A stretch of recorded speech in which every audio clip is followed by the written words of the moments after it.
요한복음 13장 1절로 11절 말씀입니다. 유월절 전에 예수께서 자기가 세상을 떠나 아버지께로 돌아가실 때가 이른 줄 아시고 세상에 있는 자기 사람들을 사랑하시되 끝까지 사랑하시니라. 마귀가 벌써 시몬의 아들 가룟 유다의 마음에 예수를 팔려는 생각을 넣었더라.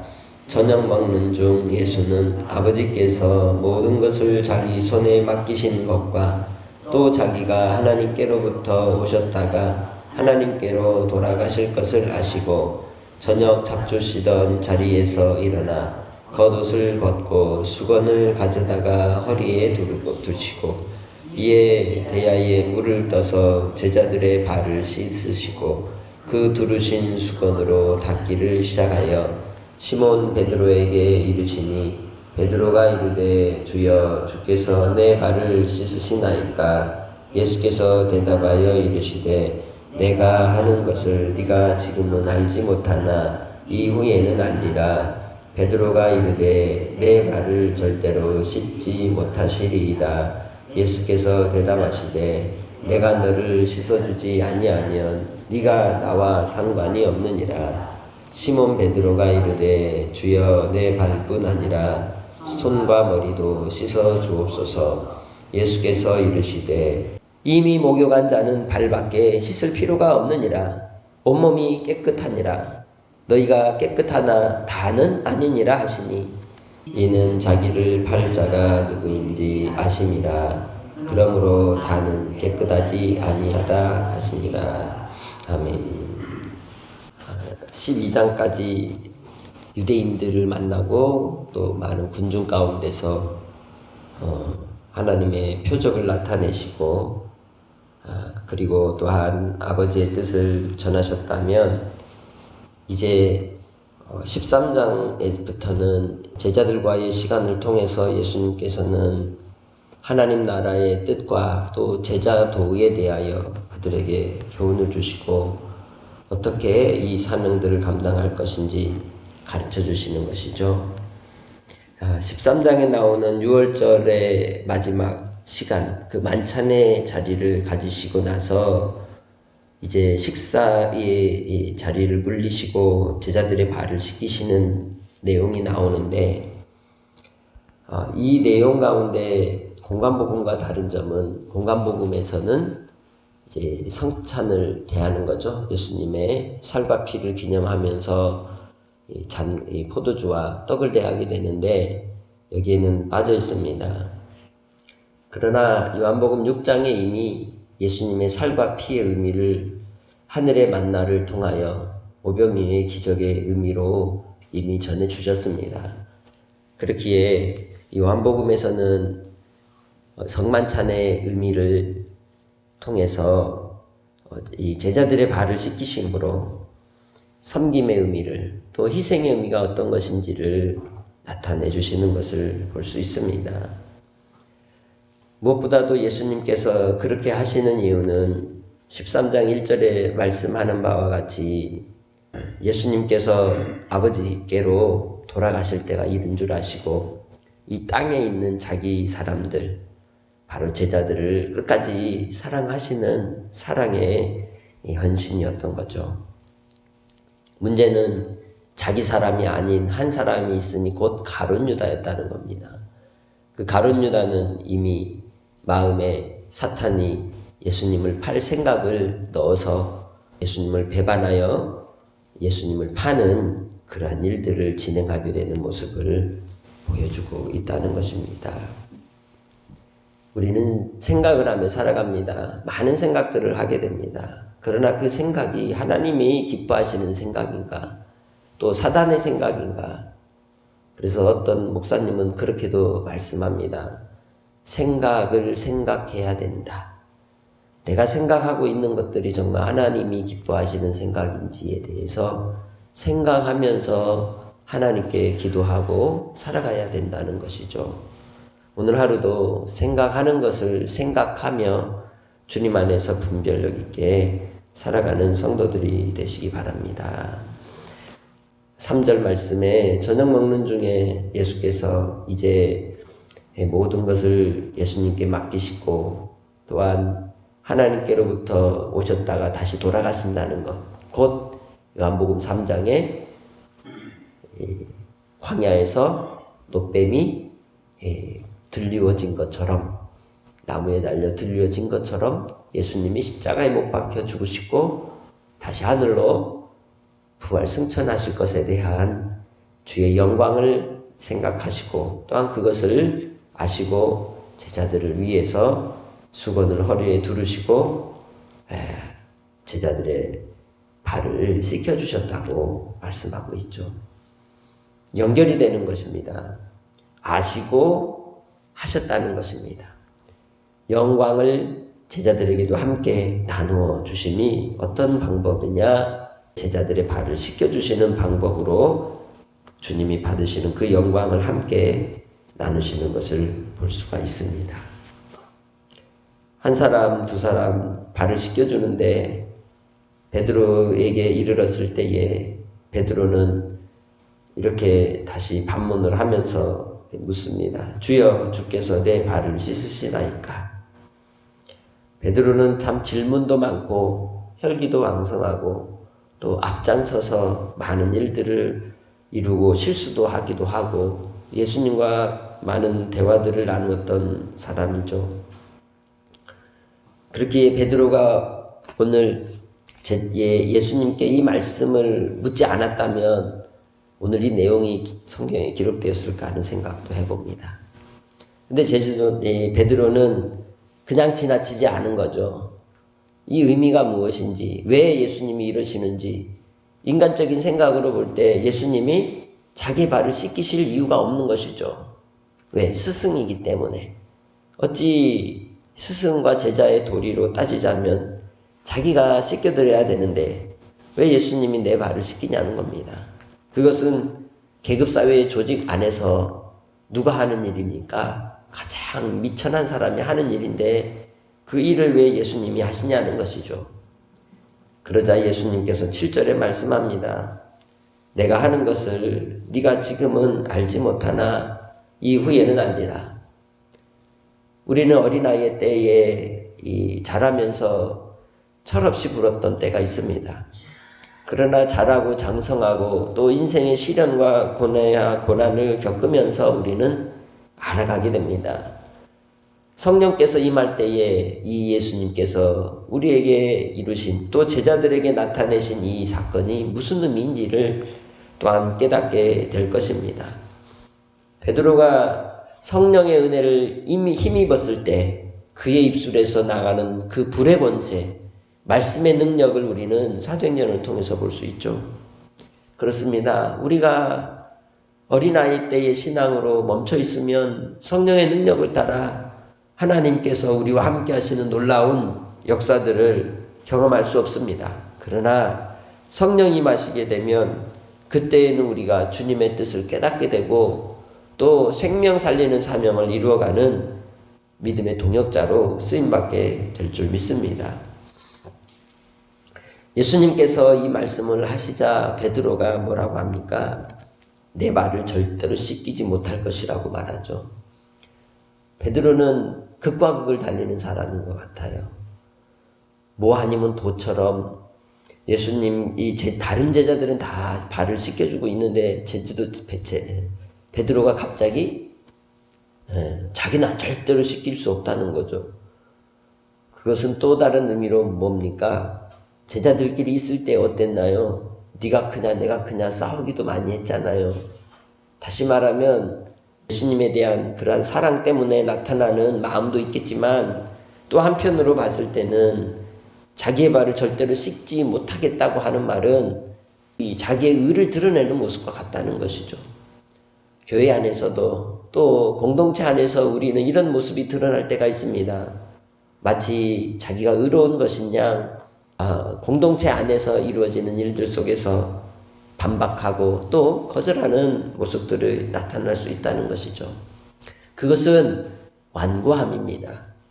그 생각도 내 생각인가? 정말 하나님이 기뻐하실 생각인지 점검해 보는 그러한 삶을 살아가시기 바랍니다. 예수님께서 마태복음 11장에 말씀하는 것처럼 온유하고 겸손한 성품으로 우리를 섬기셨습니다. 그리고 또 우리에게 와서 배우라고 하셨습니다. 뭘 배우라고 하셨습니까? 온유와 겸손을 배우는 겁니다. 주님을 닮아가는 것입니다. 그렇기에 우리가 주의 말씀이 그렇다 하면 아멘 아멘 해야 되는데 우리는 거절하고 마치 내 생각이 옳은 것인 양 판단할 때가 있다는 것이죠. 내가 옳을지라도 주님이 옳지 않다 하시면 옳지 않은 것이요. 또 주의 말씀에 옳은 것이라 하면 그 말씀을 순종함으로 주의 뜻을, 주의 의를 이룰 수 있는 믿음의 삶을 사는 그러한 하나님의 자녀들이 되어야 한다는 것입니다. 그렇기에 예수님께서 8절에 이 베드로에게 말씀하시기를 내가 너를 씻어주지 아니하면 네가 나와 상관이 없느니라. 발을 씻겨주시는 것은 바로 제자와 스승과의 관계를 맺는 그러한 이 의식이라고 주님이 말씀하는 겁니다. 사람과 사람 사이의 관계와 또한 약속이 어떻게 맺어집니까? 부부의 관계는 가락지를 서로 주고받고 또한 서약을 통해서 또 친구와 친구의 관계 속에서 옛날 우리 어른들을 보면 이 의자매를 맺고 의형제를 맺을 때 이 팔뚝에 서로의 이 살을 바늘로 먹물을 담아서 이렇게 바늘로 해서 살을 찝어서 지나가는 의식을 행했던 것을 볼 수 있습니다. 그처럼 우리는 사람과 사람의 관계를 맺을 때 그런 서약의 의식이 있습니다. 세족식은 바로 예수님과 제자들의 관계가 어떠한 관계인지를 말씀하는 겁니다. 그것은 예수님께서 마가복음 10장 45절에 말씀하는 바와 같이 인자가 온 이유 섬김을 받으려 함이 아니라 섬기려 하고 자기 목숨을 많은 사람의 대속물로 주려 함이라고 하신 그 말씀의 이 뜻을 이 제자들과의 세족식의 관계를 통해서 이제 만들어가고 드러내고 있는 모습인 것이죠. 그렇기에 주님 안에서 예수님의 이 발을 씻겨주심은 단순히 제자들을 섬기는 것으로 끝나는 것이 아니라 자기 목숨을 버리는 희생의 의미가 있는 것입니다. 내가 죽고 형제를 살리는 것이죠. 교회 안에서 우리의 신앙생활도 나의 삶의 신앙생활의 모습도 그런 겁니다. 내가 죽고 형제를 살리는 것. 그것이 공동체 속에서 그리스도를 따르는 하나님의 자녀들의 삶의 태도라고 말씀하고 있는 것입니다. 그래 그의 발을 씻기는 것을 거부한다는 것은 형제를 위한 희생과 섬김을 하지 않겠다는 의미가 되는 것이요. 제자들과의 관계 속에서 서로 사랑하라 하시는 주님의 말씀의 의미를 순종하지 않는 것과 같은 불순종의 모습이라고 말할 수 있습니다. 불순종의 의미를 뛰어넘어 불신앙일 수 있다는 것이죠. 주님과 베드로의 대화 속에서 내가 너를 씻어주지 않냐면 네가 나와 상관이 없느니라 하시는 그 말씀에 베드로는 그러면 내 손도 머리도 다 씻겨주라고 말하죠. 목욕을 시켜주라고 말하는 겁니다. 왜 목욕을 시켜주라고 할까요? 예수님께서 세례 요한을 만나 처음 세례를 받으셨을 때 그리고 또한 우리가 예수님을 믿게 되면 세례식을 합니다. 이 세례식의 의미가 온몸을 씻는 의미를 갖고 있는 거죠. 거듭남은 한 번 있는 것이지 두 번 있는 게 아닙니다. 예수님을 믿고 구원받을 때에 성령께서 우리의 마음에 찾아와 주셔서 우리의 심령을 깨우치시고 회개케 하시고 돌이켜 거듭난 주의 백성은 이미 다 깨끗해진 자인 것입니다. 예수 그리스도와 함께 이 세례의 의미 속에서 죽고 다시 사는 은혜로 말미암아 거듭난 주의 백성들은 다시 온몸을 목욕할 필요가 없다는 거죠. 우리가 살아가면서 나타나는 허물과 죄에 대한 문제들이 마치 발을 씻겨주는 것과 같이 내가 씻는 게 아니라 서로 씻어주는 것이라는 겁니다. 우리의 죄의 사함의 은혜가 어떻게 이루어지느냐? 우리가 우리에게 죄 지은 자를 용서함으로 우리의 죄가 용서를 받는 것이라는 걸 말씀하고 있는 겁니다. 그래서 세족식을 통해서 주님께서 우리를 섬기시고 사랑하시고 또한 희생하셨듯이 우리가 형제에 대한 용서가 없으면 우리의 허물이 주님께로부터 용서받지 못한다는 겁니다. 주님 안에서 우리가 거듭난 하나님의 자녀로 이 땅에서 깨끗한 주의 백성으로 거룩한 백성으로 살아가되 주 안에서 우리의 삶이 주님의 영광을 위하여 드러내는 그러한 복된 삶을 살아가는 방식은 용서함을 통해 서로의 발을 씻어줌을 통하여 이루어진다는 것이죠. 그 일에 대하여 우리가 절대로 내 발을 씻을 수 없다고 하는 그러한 교만함에 빠져서는 안 되는 것입니다. 바로 예수님께서 그 제자들이 12명의 제자가 있는 자리에서 또한 10절에 이렇게 말씀하죠. 이미 목욕한 자는 발밖에 씻을 필요가 없느니라. 온몸이 깨끗하니라. 너희가 깨끗하나 다는 아니니라 하시니 제자 가운데 한 사람 가룟 유다가 있습니다. 그는 세례를 받았고 예수님과 함께 했지만 그는 어떤 사람이라고 말합니까? 온몸이 깨끗하지 않은 자라고 말한다는 거죠. 사탄에 의해서 이미 붙잡힌 자가 되었고 배반한 자가 되었고 예수님을 팔 자가 되었다는 겁니다. 우리가 이 땅에 믿음 생활을 하다가 낙심하고 배반하고 떠나버리는 인생들을 보면 처음부터 하나님을 믿지 않은 자라고 말할 수 있다는 것이죠. 예수 그리스도 안에서 주님이 우리의 발을 씻겨주시듯이 우리도 또한 서로의 발을 씻겨줌으로 예수께서 우리를 위하여 십자가의 고난과 죽으심을 통해 이루신 그 사랑의 법을 완성할 수 있는 믿음의 성도들이 되시기를 주의 이름으로 축복합니다.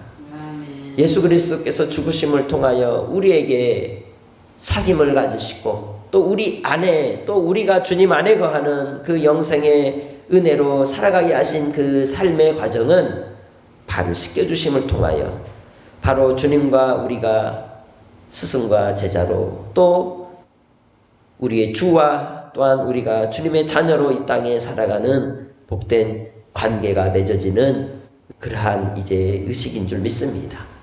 주님 안에서 오늘 우리는 하루의 삶을 살아갈 때에 내가 생각하는 바가 옳다, 내가 생각하는 게 완전히 맞다라고 판단하기보다 주님의 뜻이 무엇인지를 항상 생각하며 아버지의 선하심을 바라보고 오늘도 죄의 지배 아래에 있었던 과거의 악한 습관을 끊어버리고 주님 안에서 하나님의 영광을 바라보며 서로의 발을 씻겨줌으로 주님께서 우리에게 가르치신 기도의 뜻을 온전히 이룰 수 있는 그러한 기도의 삶을 살아가는 성도들이 되시기를 주의 이름으로 축복합니다. 하나님 아버지, 예수 그리스도의 죽으심은 우리의 발을 씻기시고 온전케 하셔서 이제는 나를 위한 삶이 아니라 형제를 위한 삶이요 또한 주님을 위한 삶으로 우리를 부르셨음을 알게 하시니 감사합니다. 서로의 발을 씻김으로 주께로부터 우리의 죄의 허물의 덮음을 받고 또한 주님의 사랑 안에 거하게 하신 주님을 찬양합니다. 오늘도 내 생각을 주님께서 사로잡아 주셔서 성령으로 말미암고 성령으로 생각하고 성령으로 순종하는 삶을 살 수 있도록 주장하여 주시사 끊임없이 우리의 생각을 파고드는 사탄의 미혹에 빠지지 않게 하시고 진리의 말씀을 따라 분별력 있게 살아갈 수 있도록 주장하여 주시옵소서. 우리를 향하신 하나님의 한량없는 사랑이 오늘도 우리의 심령을 깨끗게 하사 거룩함을 입은 주님의 자녀로 새 사람으로 주님 안에서 살아가게 하여 주옵소서. 오늘도 주님 안에서 우리의 삶을 돌아볼 때에 주께서 우리 가운데 함께 하사 우리의 심령을 깨끗게 하시고 온전케 하시고 한량없는 하나님의 사랑으로 주님을 따라갈 수 있도록 역사하여 주시기 원하며 국가적인 또 세계적인 그 위협과 위기의 상황 속에서도 하나님을 바라보고 하나님을 의지하며 이 땅을 위하여 이 땅의 회복을 위하여 기도하는 믿음의 권속들이 다 되게 하여 주옵소서. 삶의 형편과 곤고함이 아버지 하나님 너무도 몰려오고 있습니다. 주여 이러한 위기의 때를 지날 때에 인내하게 하시고 주님을 의지하게 하시고 주여 우리의 갈 길을 주께서 이끌어 주시고 해결하여 주옵소서. 오직 아버지만을 바라보며 예수님의 이름으로 기도합니다. 아멘.